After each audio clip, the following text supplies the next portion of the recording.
What's up, my friend? This is Real English Radio. I'm your host, Tony Kai Zen. And this is Talking About Nothing number 11. And I know what you might be thinking. You might be thinking, well, damn, didn't you just release number 10 just a couple of weeks ago? How about some variety, Tone? Enough of you talking shit. Give us some mind-stimulating, thought-provoking material to consume. God damn. And I got you, man. I understand. But this episode of Talking About Nothing is essentially to update you on some minor changes that have been happening or minor changes I've been making to the show in order to improve my experience producing and your experience listening to this podcast. So I'm going to get right into it, and rest assured that shortly thereafter, it'll be the regularly scheduled shit talking that this installment of the podcast has become known for. So anyway, you might have noticed that I've been releasing 2 episodes a week, and typically the one that gets released in the middle of the week is or was initially a bonus episode of the podcast. So the first thing, I've made some updates to the Patreon page, because if you've been listening to the show for a while now, then you know in the past there were multiple tiers that you could subscribe to, and you would get a vocabulary guide or a transcript or this or that. Bonus episodes, of course. And I decided to just do away with, or not necessarily cancel. How else would I say do away with? I decided to stop producing all the bonus perks that come with the Patreon subscription, and I just want to give it all away for free, put out all the material. And there's reasons for that I might get into later in this episode, or it might be its own episode, because the topic of subscriptions and online content does deserve its own episode. But the point is, I decided to simplify the support tiers, and now you can either support for $3 a month, or the super supporters can support for $5 a month. And the benefits are exactly the same. You don't have to hear any advertisements when listening to the show, and you get a transcript with every episode for either tier. Like I said, there's no difference between the $3 tier and the $5 tier. I just wanted to set it up in a way where only the people that just love the show and want to show some support can do that without breaking the bank. Have you heard this before? To break the bank? What that means is to spend so much money that you essentially go broke. You know what I mean? I don't know if that's the idea of where the phrase, actually, now I'm curious. I promise I'm not going to get off track. I'm just curious to know where that phrase comes from. Break. Hang on. Break the, where does the expression break the bank come from? The expression break the bank originally comes from the world of gambling, specifically casino games. The phrase was first used in the context of a player winning more money than the bank, or the house, could afford to pay out. In traditional gambling houses, the bank refers to the total amount of money that the house, or casino, has available to pay winning players. If a player won so much money that the house, or casino, couldn't cover it, they would effectively break the bank. Interesting. This phrase dates back to the 19th century and was particularly associated with games like roulette. If a player had an exceptionally good run of luck and won a significant amount of money, the casino would sometimes need to temporarily close the game to replenish the bank. This rare event was known as breaking the bank. Over time, the phrase evolved beyond gambling to mean spending or losing a large amount of money, especially more than one could afford.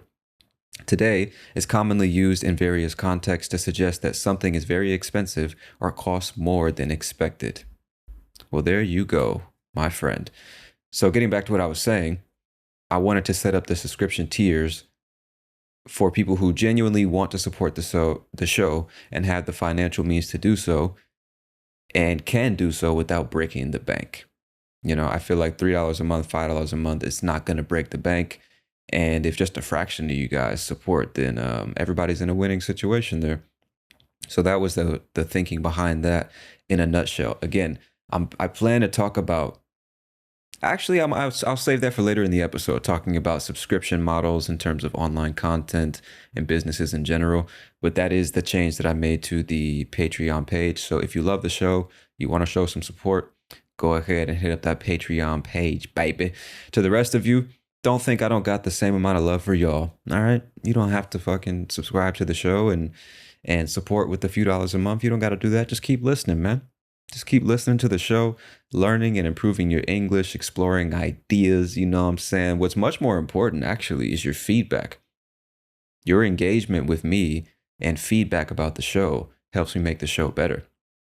I recently posted a poll on YouTube asking the audience, or asking you guys, how many episodes a week would you prefer that I release? Because again, I made changes to the Patreon and decided to stop doing the bonus episode thing. I don't want to put anything behind a paywall. I just want to give it all away. You guys can enjoy it if you want. So that's why I started doing 2 a week, because I have so many episodes waiting to be released. And I'm like, damn, I just want to get them out as quickly as possible so I can get on to fresh new shit. And so I figured 2 episodes a week wouldn't be too much for people who really love the show. To me, 2 episodes a week is not a lot. But I learned, looking at the statistics, or the, what would you call it, the analytics of the show, and also putting this poll on YouTube, the majority of people prefer just 1 episode a week. And I had to remember how much content people consume every week. I know it's not just this podcast. There's tons of other podcasts and YouTube videos and Netflix series and news channels and books and articles. And then you got work. There's just not enough time to consume even just your favorite stuff. There's not enough time to consume all of it and actually process it and engage with it and think about it. You know what I mean? So it seems to me that going back to 1 episode a week is the best option for you guys. All that means is that I have an incredibly long backlog of episodes. There are so many in the fucking pipeline just waiting to be released. But, you know, hopefully they'll age like fine wine. You know what I'm saying? Just get better with time. I always try to produce the episodes in a way that makes them timeless, which essentially means no matter when you listen to it, whether it's today, a month from now, or 3 years from now, it'll still be a good episode, still something that's relevant to the listener, which is you, obviously. Because if you're only talking about current events, how interesting is an episode from 60 years ago talking about some political issue or whatever? I mean, maybe if you're into history, but stuff that's made based on whatever's trending at the moment, due to its very nature of being trendy, it soon goes out of style. And I think my approach has always been to make something that no matter when you listen to it, it's interesting. So hopefully these episodes will age like fine wine. And the other thing, the last update for the show, is you will start to hear some interviews, because some of you know that I've been working on 2 podcasts. I have Real English Radio and I have Tony Kazen's podcast. And the second of the 2, or the latter of the 2, is just an interview show. Because since I discovered podcasting, my dream was always to do something like the Joe Rogan Experience. He's the one that inspired me to start podcasting in the first place. And once I realized you can get paid to do an interview show on the internet, I was like, what the fuck? I want to do that shit, bro. Who knew that you could get paid to do something like that? So that had always been my dream. And so I started working on the interview show just on the side, because it's more of a hobby than anything, just like a passion project, and started interviewing a few people, but realized that I'm dividing my focus between one podcast and the other, and then all the shit that's going on in my personal life. And I thought back to a conversation I had with Luke Thompson, the legendary, the OG, the pioneer podcaster in the ESL space. You guys got to check out his podcast, Luke's English Podcast. Check it out on YouTube, Spotify, any platform. And I was talking to him in an interview on Tony Kazen's podcast, explaining my dilemma. I was like, well, I'm working on both of these shows. I want to do both of them, but I don't want to divide my focus. And he was like, well, why don't you just do both? Why don't you just keep doing your solo thing and just interview people from time to time? That's what I do. And at the time, I was like, nah, it's not going to work. Because I was thinking, well, Real English Radio is for you guys, people learning to speak English. Tony Kazen's podcast, the interview show, is for a wider audience, even for natives. And I just didn't see how I could mix those 2 audiences on the same platform. But now I'm just like, well, I'm just going to put it out, and whoever wants to listen to it can listen to it. It just, it simplifies things for me, which allows me to just focus on the podcast for y'all. You know what I mean? So you will hear a few, I think 6 or 7 interviews that I've done in the past. And then in the future, I'll try to incorporate more guests on the show. And I don't know why it didn't dawn on me. I didn't realize anything in English is relevant to y'all. So interviews, solo, like monologues, like it's all English. So as long as the topic and the conversation is interesting, hopefully it'll be relevant to y'all and y'all will enjoy it. And I get to scratch my itch that is interviewing because it's something I really enjoy. I've always enjoyed it. Whether it's street interviews with random people or fucking A-list celebrities, I just enjoy interviewing people. I like hearing people's stories and exchanging ideas with them, debating topics and shit. It's fun, you know? Which is why I'm always, you probably know that about me at this point. Listening to the podcast, I'm always telling you guys, talk to people, bro. Debate interesting topics. That's why I do a different topic in every episode. And I'm not talking so much about English. I'm talking much more about life. Because to me, that's what's actually interesting. That's the only reason you learn a language in the first place, is so you can talk about life with people from a different part of the world that can't speak your language. So anyway, that's the update section of talking about nothing out of the way. Hopefully it was clear. I had some bullet points in front of me thinking I'm going to talk about this, this, and this, and I kind of went all over the place, as I often do, my friend. But let's go ahead and move on to something else I'm curious to know your thoughts on. And I'm not going to spend too much time on this because this is not, and it never will be, a political podcast. But I'm just trying to understand, I'm trying to get an idea of how much people outside of the United States of America care about the political situation in the United States of America. And if you hear some tapping in the background, it's because somebody above me, I guess, is doing some construction work, or they're tap dancing or fucking thinking. I don't know what they're doing. They're tapping on something. So forgive me if that's coming through the recording. But anyway, I'm curious to know, like, how much do y'all actually pay attention to what's going on in the US politically? I'm not talking about movies and music and all that shit, politically. Because right now, at the time of this recording, it is, what month are we in? August 2024. The elections are in November. And we say this every 4 years, but this one does seem to be a pretty historic election just because of the implications that come with either of the two candidates being elected. You know what I mean? It's pretty significant. And again, I'm not going to get into the politics of it because we could be here for hours. And I also think it's quite boring to listen to one person just riff on political bullshit. I think for any political conversation to take place, there needs to be at least two people. Ideally, people who think and see things differently, you know? I'm just asking, what do y'all think about it? What are your thoughts on the two presidential candidates? And frankly, bro, the only thing I have to say about it, if you're curious to know what I think without getting too political, my perspective on this is that for a long time now, I've found it incredibly funny. I found it fucking hilarious that when you talk to the average person about politics, most people's way of thinking about this shit is all politicians are corrupt, all politicians are liars, they're thieves, they're evil, they don't care about the people, except for the ones I support. Except for the ones that I vote for. Everybody else is corrupt, lying pieces of shit. They're going to destroy the country. They don't care about the people. But the ones I like and the ones I support, nah, those people are pure. No, they could never be corrupted. They have my best interests at heart. So do you hear yourself, bro? Do you hear yourself? Yeah, all politicians, all of them are lying, corrupt, evil pieces of shit, except the ones you like. It's like, really? Maybe. I mean, there's no way that I can disprove that claim.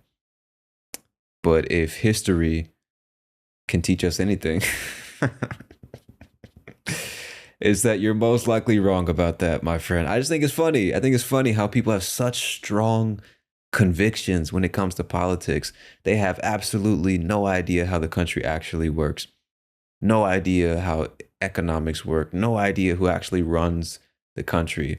But they know who's going to fix shit in the next 4 years. Like, dude, All right, bro. We all agree that public education is fucking trash. They never taught us anything that we actually needed to be productive members of society. Yet when it comes to decide the future of society, when it comes time to do that, everybody's a fucking expert. Everybody's a goddamn political science major. Experts in geopolitics and economics and fuck. It's like, dude, shut the fuck up. Jesus Christ. This is why I'm not sure that voting should be mandatory. In the United States, it's not. You might not have known that. I know in countries like Brazil, you're legally required to vote every year, which to me doesn't make sense. Why would you want uneducated, uninformed people making decisions on the future of the country? Just a genuine question. I'm not saying that people shouldn't have the right to vote. I'm simply asking the question, why would you want people who don't understand what they're voting for or whom they're voting for to be casting votes? Why would you want that? You know what I mean? Would you want somebody who's never operated a business to be the CEO of your multi-million-dollar company making decisions about the future of the company? No, you wouldn't. You want the dude cleaning the fucking bathrooms to make decisions on where the company goes? No, you don't. And it's not to say that he might not have some fantastic ideas. I'm just saying, typically, you want to make sure the person in position of power, the person in a position of power has some fucking qualifications. You know what I mean? Am I tripping? I just think it's funny, bro. I think it's funny. Yeah. If you're on the political left side of the spectrum, which is, I mean, even just the two-party system or the left and the right liberal conservative system is so fucking retarded. But let's just for the sake of my argument, if you're on the political left, no matter how far left you are, actually the farther left you are, the more you think like this. You'll say everybody on the left is pure and they care about the people and they're compassionate, and everybody on the right, evil, corrupt pieces of shit. It's like, really? No, nobody on the left is lying? Nobody? Nobody on the left is corrupt? Nobody on the left is evil? Why? Because you support the left? You sure about that, bro? If you're on the right, you're like, yes, everybody on the right, conservatism is the way to go. Everybody on the right is thinking about this in the correct way. None of them could be corrupt. It's all the people on the left. They're the evil ones. They're the crazy ones. The Democrats, the liberals. They're fucking up this country. It's like, really? You sure about that? Or do you think maybe, regardless of political affiliation, some people, the majority of people in politics, fucking corrupt? They're liars. They're evil. And they know that most of us are so uninformed and so easily persuaded that they can use media to their advantage to make you think they're good people that care about the general population. They fucking don't, bro. They're multimillionaires. They're multimillionaires concerned with protecting their families and their rich friends. They don't give a fuck about you. Whether it's left or right, they don't give a fuck. And it's so funny because we all agree about that. We all agree. Politicians don't give a fuck about the people. As if they did, the majority of our countries would look very, very, very different. Generally speaking, we can agree on that, except when it's time to vote. Then the guy I vote for is going to change shit over the next 4 years. The guy you vote for is a fucking idiot. And the problem with this country, it's like, dude, what are we doing? It's so stupid, bro. It's so stupid. So fucking retarded. It's so bizarre to me that so many people have no idea how media actually works, how it influences our perceptions, who controls the media. And this is why I'm asking specifically about the United States, because I know, or I venture to say, I could be wrong about this. It's my perception that out of all the countries that get attention from foreign countries, US is at the top of the list. United States of America has more countries paying attention to it than any other country. I don't know if that's true. It just seems like it's true. So that's the reason I'm asking you this question. It's like, from the outside looking in, I talk to so many foreigners who just swear up and down. In their minds, they know to a fucking certainty that they understand how the United States of America works because they watch CNN or Fox News or MSNBC, or they follow a couple of journalists on Substack or TikTok or fucking Twitter. So they've got it figured out. They know everything. It's like, bro, you don't even know how your own country works. You're gonna speak on this country here? Shut the fuck up, dude. Take a seat. Touch some fucking grass. You know what I mean? It's like all your information about the US is from TikTok and mainstream media and Twitter, and you know what's going on. All right, bro. If you say so. If you say so, I'm not going to tell you you're wrong. Because I don't know. I mean, what the fuck do I know? And that's the point, is you don't know, bro. You don't know. I don't care what anybody says. You don't know. Sit down. Shut up. Shut the fuck up. All right? It's so stupid. Every 4 years we act like, oh, this vote, my vote, this this time around is gonna change things.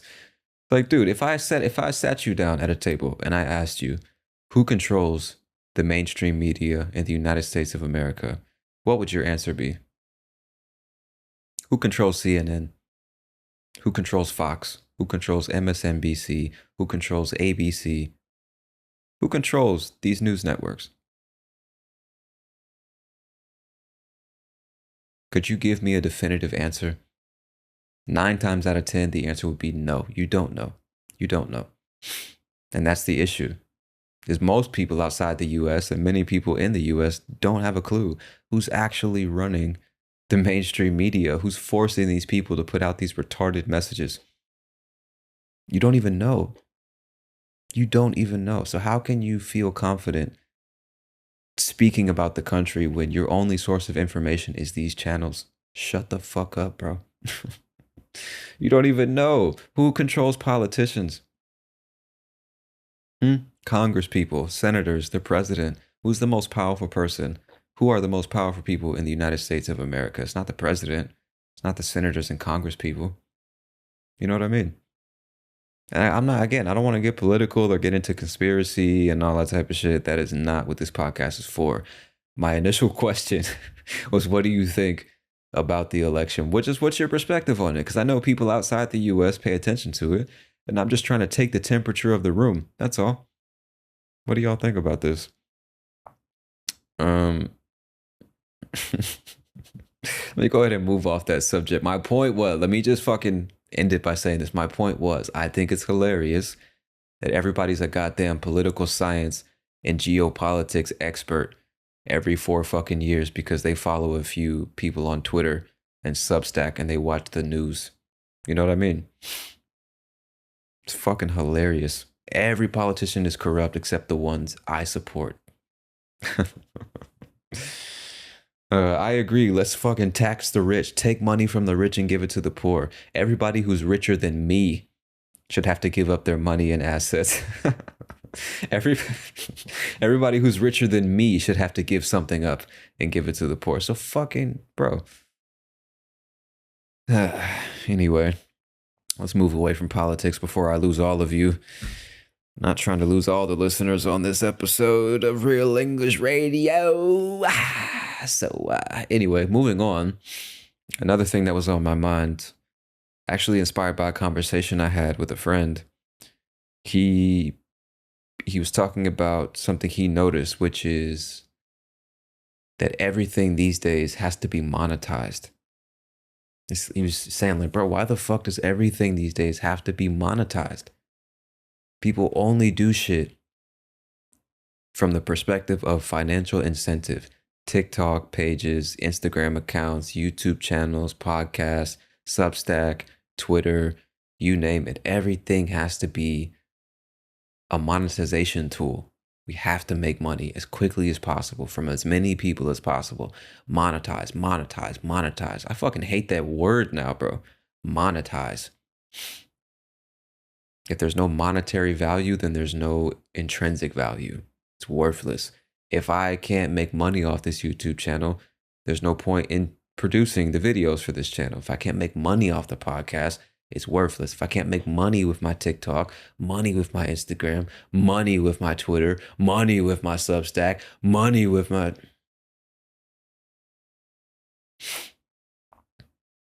And don't get me wrong, I understand I have a Patreon page. I'd like to monetize the podcast, you know what I'm saying? There's ads and shit, of course. You want the time you're investing to be worth it, especially when you're putting so much effort into something and the people consuming it are giving you nothing back. Of course, you want to find a way to get paid. Time is valuable, bro. But there is something to be said about the fact that the prime incentive nowadays is money and not just personal fulfillment, or you have something to say to the world, or you want to help people by educating them or entertaining them. It's just like the way the game is set up.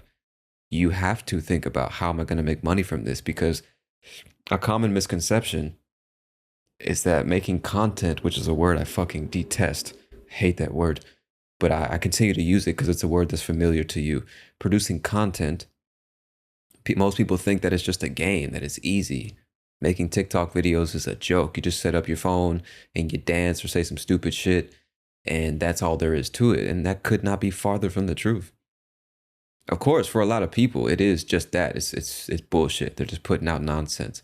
I'm talking about people who treat this as a profession. And they're posting on not only TikTok, but Instagram and YouTube and Snapchat and Twitter and Substack and their blog and whatever the fuck else, their podcast. It is work. Make no mistake about it. It's like people only respect it if you have gotten to the point where you have a fucking studio and you look like mainstream media, a fucking modern day sitcom or NBC or some shit. They only respect it when it looks professional. But if you're just in your bedroom, recording videos with your iPhone, editing on your laptop, got a $200, $300 mic or some shit, people think it's a joke until you have 500,000, a million subscribers. Oh, he's somebody that's worth respecting, somebody that's worth paying attention to. Look how many subscribers he has. You know what I mean? So retarded the way people think about it. But I think it's in our nature. I'm not calling anybody in particular retarded. I'm saying the way we think about this is retarded. It's stupid. So anyway, back to what I was saying. It's a common misconception that people think it's not work. Another thing is that because these platforms started out as free and have been free for the longest time, they almost take offense when you ask for support. Hey, you guys, check out my Patreon, or let me tell you about today's sponsor. They're like, this piece of shit's fucking sellout. Oh, it's just all about the money for you, bro. Fuck that. Why you trying to make money, bro? Just focus on the content, bro. Give it to us for free, bro. You fucking greedy piece of shit. It's like, what are you supposed to do in that situation? You don't have enough attention or clout for companies to give you money or brand sponsorships or to make enough money from ad revenue. And the very people that say they love you and love the content you produce don't want to support you, even if they can. Like, no, fuck you, bro. I'm not giving you any money. So what are you supposed to do? And that's why everybody's thinking first of, how do I make money doing this? Because otherwise I'm not going to be able to sustain it. That is the issue here, is the nature of the game forces you to think, how do I get paid from this shit? Otherwise, it's not even worth it, because I'll be putting in 20 to 30 to 40 hours a week on this shit and it's making no money. It's like, I got to make some money somehow. So then I got to go get a job or start another business to get paid while still trying to build this thing over here that I just enjoy doing. You know, I think that's what a lot of consumers don't take into account, or they just don't appreciate the fact that, how would I say that? That the lack of support from consumers or listeners or viewers is the very reason that the majority of content on the internet is fucking trash. Because people who actually have good ideas and want to put out good, entertaining or informative shit, they had to go get a job. They don't have the time to invest in good content. You know what I mean? Netflix can produce the series and shows and movies it produces because you're paying them $7 a month. You have no idea what that does for the capabilities of a company, just consistent revenue. You know what I mean? Netflix can do it for that very reason. Every platform, YouTube, continues to exist because advertisers pay them money to advertise on their videos. You're not paying them anything, right? Of course, YouTube Premium, like I subscribe to YouTube Premium. I fucking love YouTube. And honestly, $5 a month in exchange for no ads ever and unlimited YouTube music, it's a fucking symbolic price, bro. I know not everybody can pay that, but if you really stop and think about it, you don't have $5 extra a month to support the platform you spend literally 3 to 8 hours a day using. Like, come on, bro. Come on. Anyway, my point is, without that consistent revenue, without the support of the people using the platform, good fucking luck. You know what I mean? And so, getting back to the initial question, why does everything have to be monetized these days? It's because, bro, this shit is work, not just content create. Well, I guess I'll stick with content creation, specifically content creation. Yeah, it's fucking work, bro. The motherfuckers know I either have to find a way to make money with this or go get a job, which takes away time and energy that I could have devoted to this content. But nobody wants to support me until everybody supports me. That's what you realize, whether you're in music or acting or writing or podcasting or whatever. Nobody supports you until everybody supports you. You know what I mean? And that sounds pessimistic and dismissive. And I'm not speaking for myself. Like, this is my mentality. Like, oh, I'm some bitter fuck. It's not the point. What I'm saying is, the average content creator, what generally happens is, once people see that there's a lot of people supporting you, then it becomes easy to support.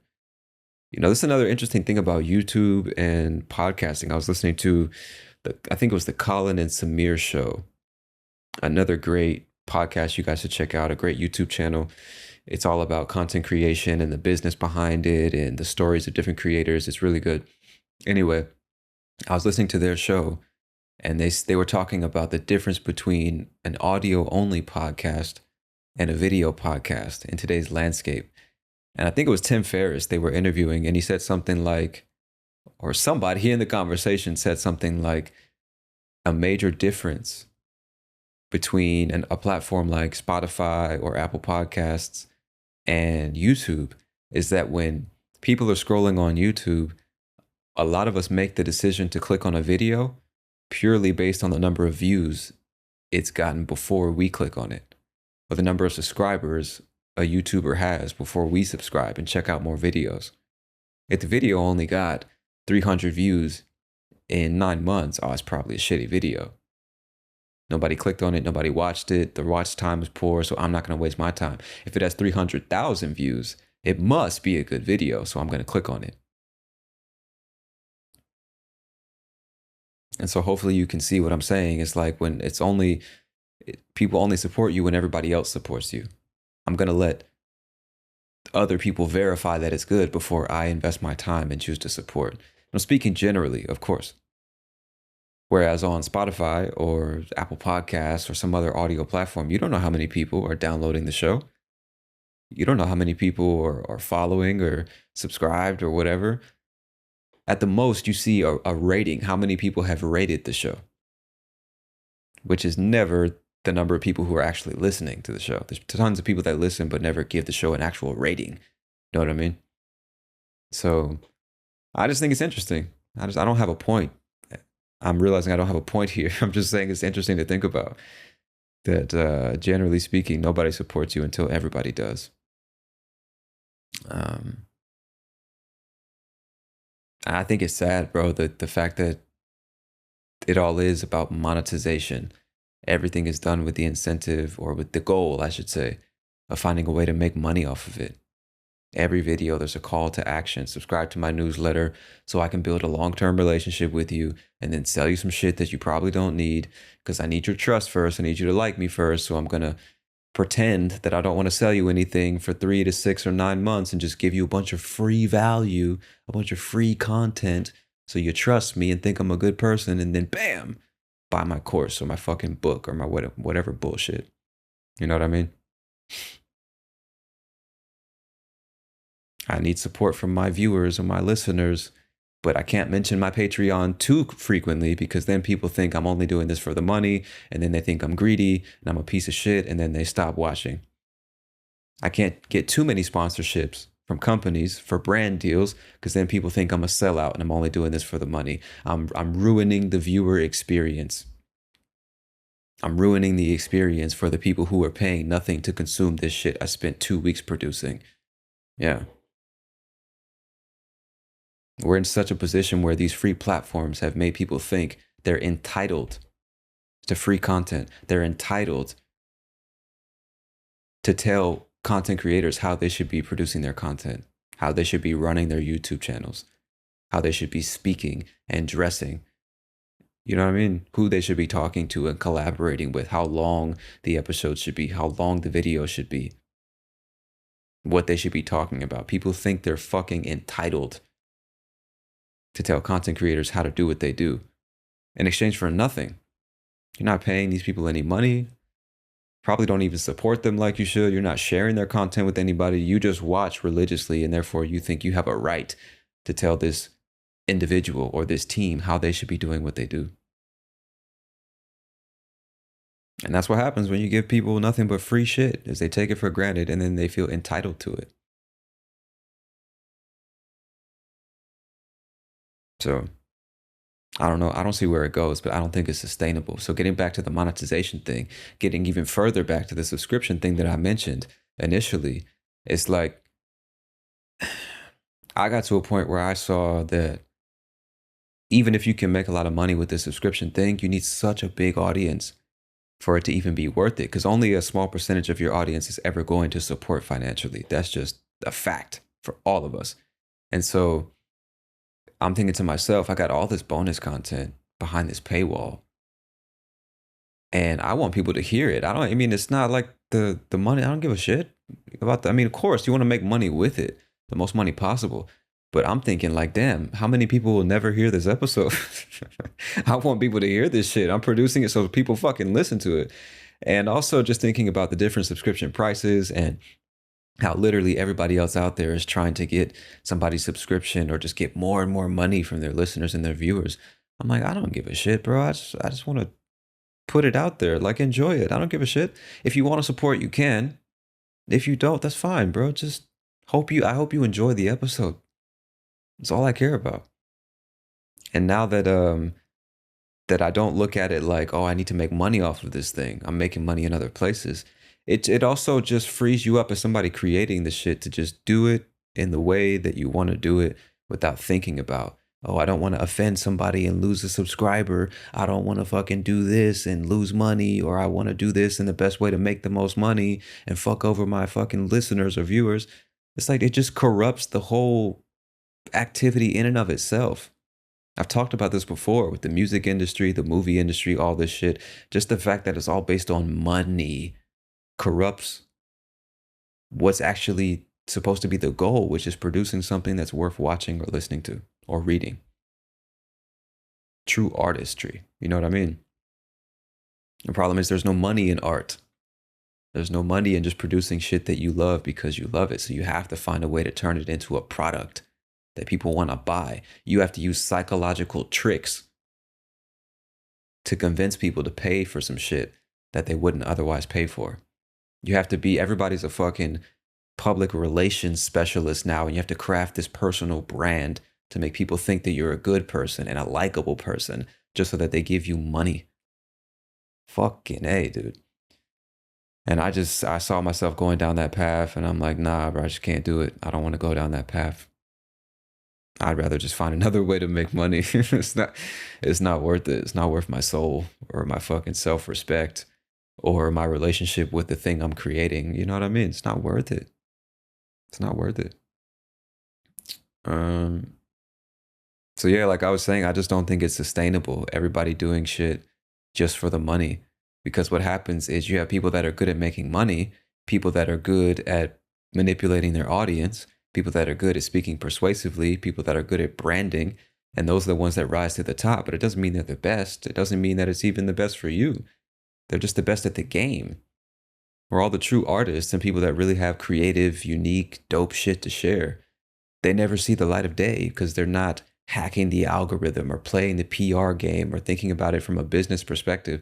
They're just doing what they love and putting it out.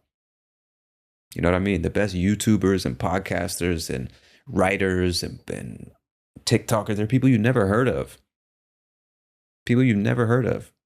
because they don't match what the algorithm is tuned for or is looking for, you know?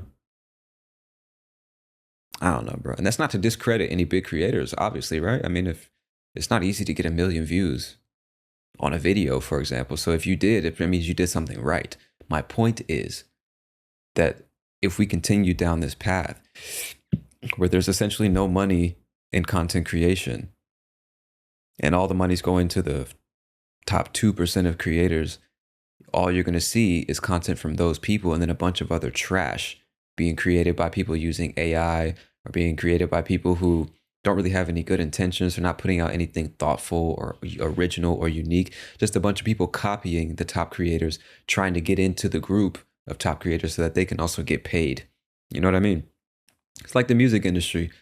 You have a few unique artists that over the course of 10 to 15 years make a name for themselves and they're truly unique and nobody can do what they do. Then you got a bunch of fucking copycats just thinking, how can I get money? What's the quickest way to get paid? I'm going to copy all the biggest artists that are getting paid because if they're doing it and it's making money, then all I have to do is do the same thing and I make money, which could not be further from the truth, which is what people don't understand.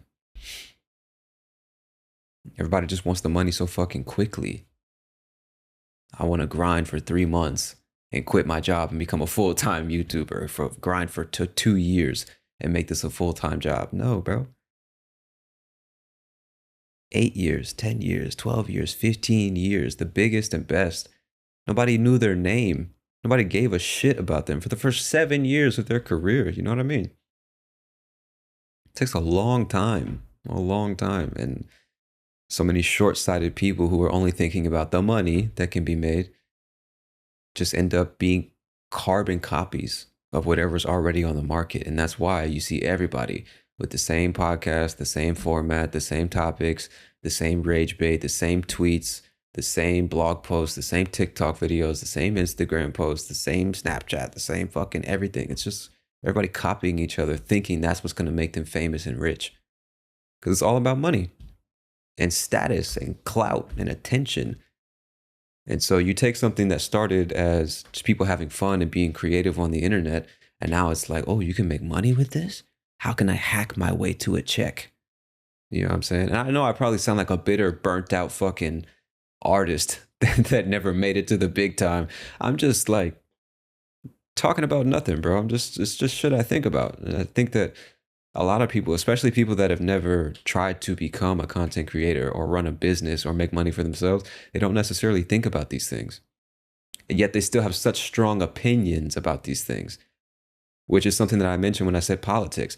Somebody who doesn't know what the fuck they're talking about, they generally have the strongest, loudest opinions. And that's definitely the case when it comes to content creation. Everybody has an opinion on this content creator or that one, or these thumbnails, or this topic, or this way of speaking, or this follower count, or how much money these people are making, fucking pocket watching this shit. They've never made a piece of content themselves, and they're afraid to, because they don't have any fucking talent. Because those who can do, and those who can't fucking critique. You might have heard me say that before on this podcast. And it's totally true. You know? Look at and I'm not even a big YouTuber, but I'm a fucking podcaster. Even on my YouTube channel, you see people in the comments telling me how to produce my fucking podcast or how I should be talking or what I should be saying. And then you go to their channel, they don't have a single video, 0 subscribers. How are you going to tell me? You know what I mean? People are like Mr. Beast or fucking Joe Rogan or name another big YouTuber. I don't know. Athletic Interest or James Janney. Pick a fucking mega YouTuber and you read through the comments. It's all these people with such strong opinions about, oh, you did this wrong. That's incorrect. You shouldn't have said that. You should do it this way. It's like, who the fuck are you, bro? Who are you? Telling that you've never done the thing, but you know how it should be done. Shut the fuck up and touch some grass, dog. What? Little fucking dweebs. Anyway, starting to sound bitter, aren't I? Just the internet in general, bro. So fucking, it's like where all the worst people come to hang out. Just sad and mean people who have nowhere else to go and now can fucking be sad and mean without any repercussions. You know, fucking twerps. Jesus Christ. I don't want to discourage any of you from commenting on YouTube videos or fucking TikTok videos and shit. I love the feedback, whether it's positive or negative. I read the shit. You know, if it's thoughtful, then I engage with it. Um, I'm just saying it's irritating to me somebody who's born in the 90s, and I know anybody born before me can relate. It's just like little fucking twerps talking shit or little armchair quarterbacks. Everybody's a goddamn expert on everything on the internet. Don't know what the fuck they're talking about, but they're an expert on everything. You know what I mean? Never produced a YouTube video, but you're in the comments section of every YouTube video.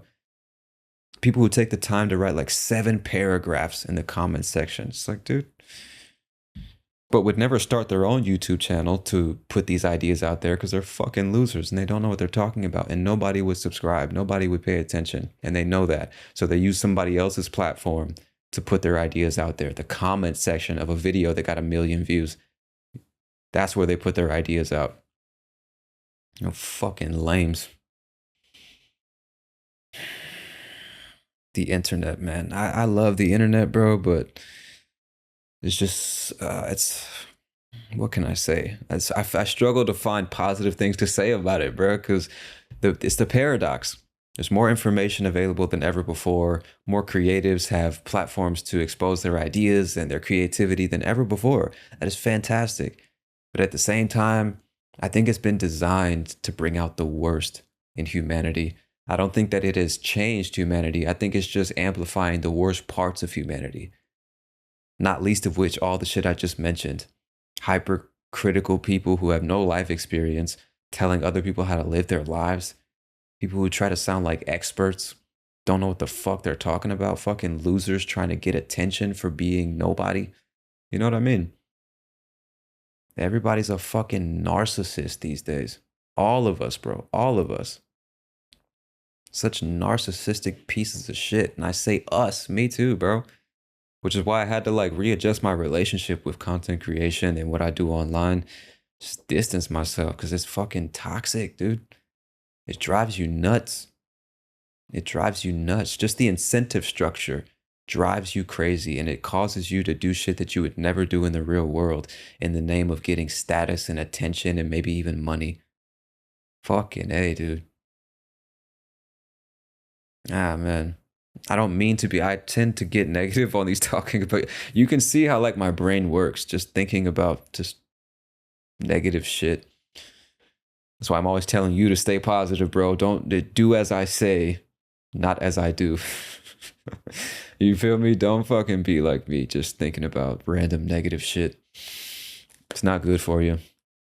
Yeah, it's not good for you. That's why I'm reading more books these days, staying off of social media, just reading timeless books, trying to get back to consuming wise words. You know what I mean?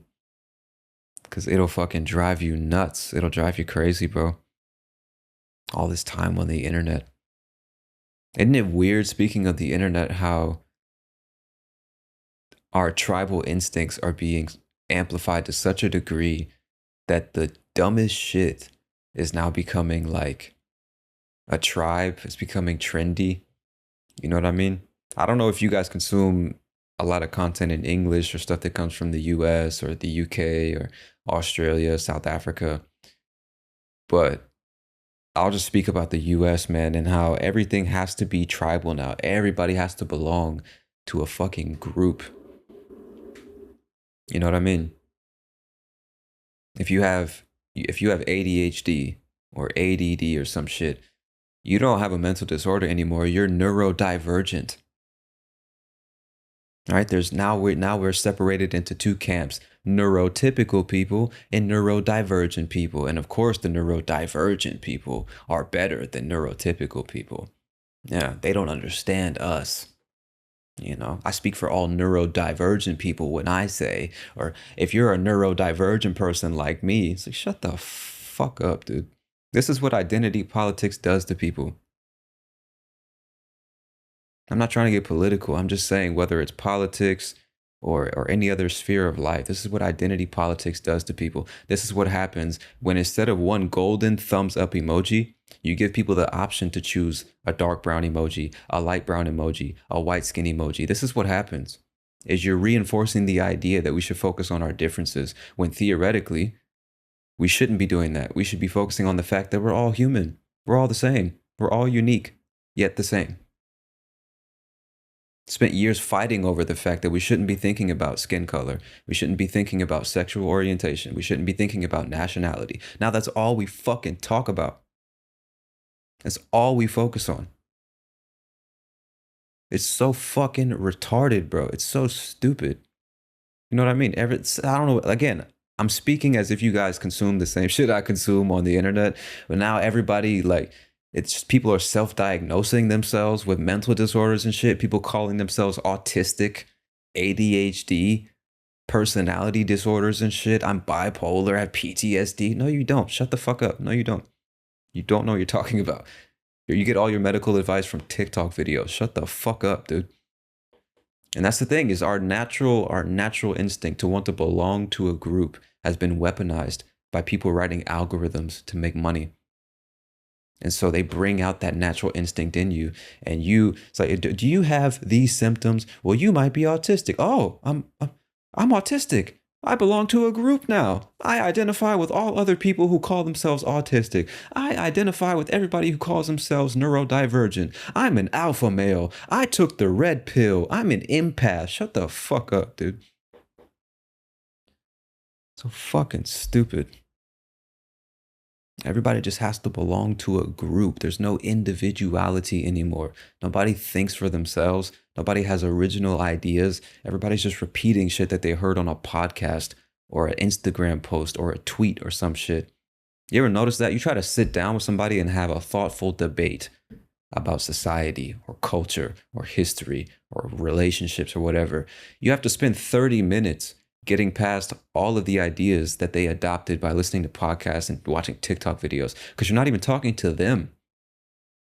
You're talking to all the people they consume every day. Most people don't even have original thoughts.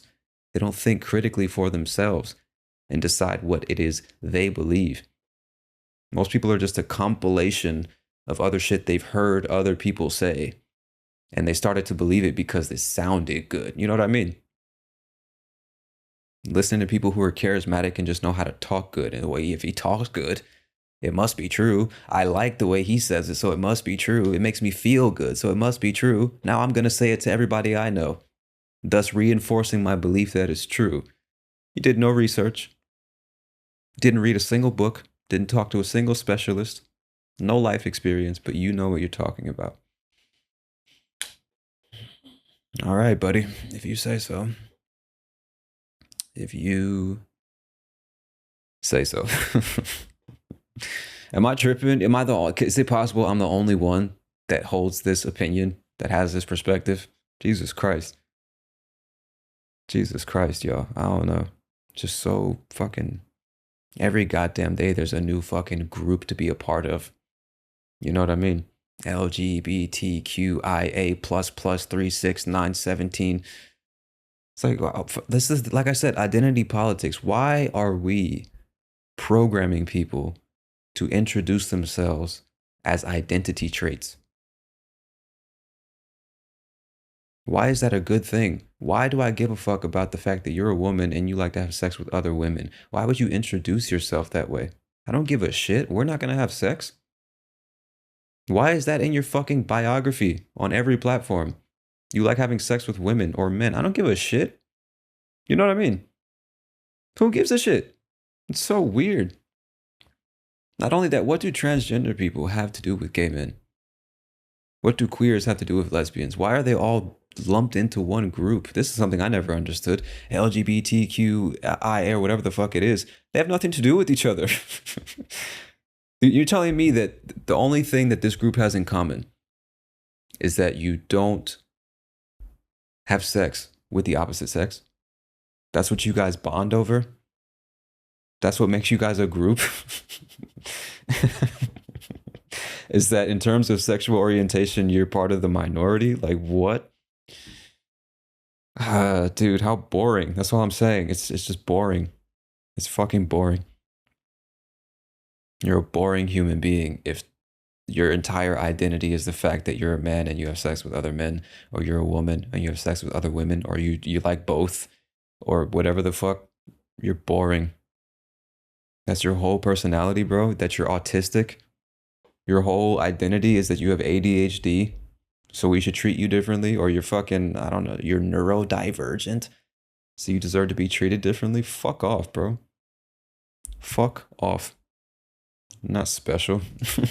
We're all, you know what I'm saying? Everybody's got problems or unique identity traits. We're complex, bro. We're not black and white.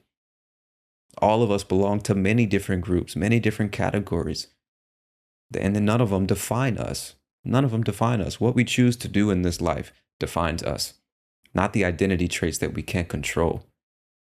Not my fucking skin color or the texture of my hair or the size of my nose or my height or my sexual orientation or my mental disorders or lack thereof. Those things don't define me.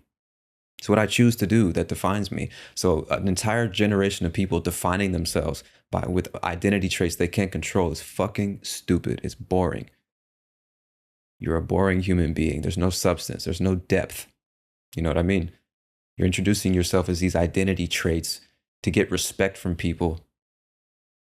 It's nothing worth respect. Okay, like, okay, you're a lesbian, you're gay, you have ADHD, you have PTSD. Why should I respect you for that? Why should I treat you differently because of that? Fuck off, bro. You're an individual. All right? You're an individual. It's how you carry yourself and how you treat me and other people around you that determines the level of respect that you deserve. Not your fucking rainbow flag or your goddamn Instagram handle. You know what I mean?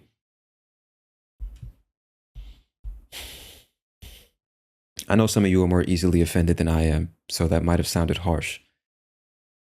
Um, but whatever, bro. Like, I don't give a shit. I'm not trying to be offensive.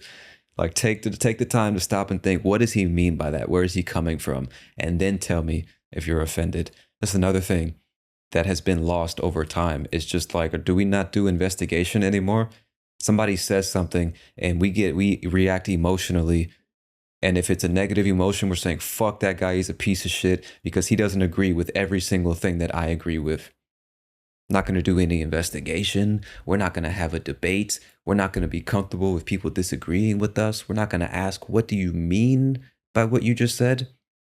We're not going to entertain the idea that words are open to interpretation. We're not going to entertain the idea that just because I'm offended doesn't mean that he was trying to be offensive. We're not even going to consider that. The fuck? What are we doing, bro? What has happened to just plain old discourse, conversation? You know what I mean? Everybody's walking around fucking scared to say what they really think, to say what they really mean, because they're afraid of being offensive, afraid of getting canceled, afraid of being called a racist or a homophobe or a xenophobe or a whatever the fuck. Everybody's so goddamn afraid to speak their fucking minds. What the fuck? And this is why it's so dangerous, bro, because we're training not just Gen Z and Gen Alpha, we're training the entire world to get into the habit of avoiding saying what you really mean, avoiding speaking your mind. We're getting further and further away from truth, from reality. And the longer we do that, the more danger we're going to find ourselves in. Because what happens is that the majority of people are entertaining fucking delusions. We're not living in reality, and left is right, and man is woman, and black is brown, and up is down, and all this stupid shit. If the majority of people are entertaining these delusions, anybody who speaks the truth becomes a public enemy. Attack him psychologically, monetarily, physically, find out where he lives, attack his family because he said something that is objectively true but hurt somebody's feelings.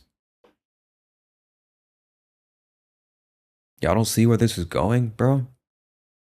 And I know it's not just the US, it's to every country that's on the internet at this point. Because whatever happens in the US and Western Europe slowly spreads itself across the planet. Thanks to media.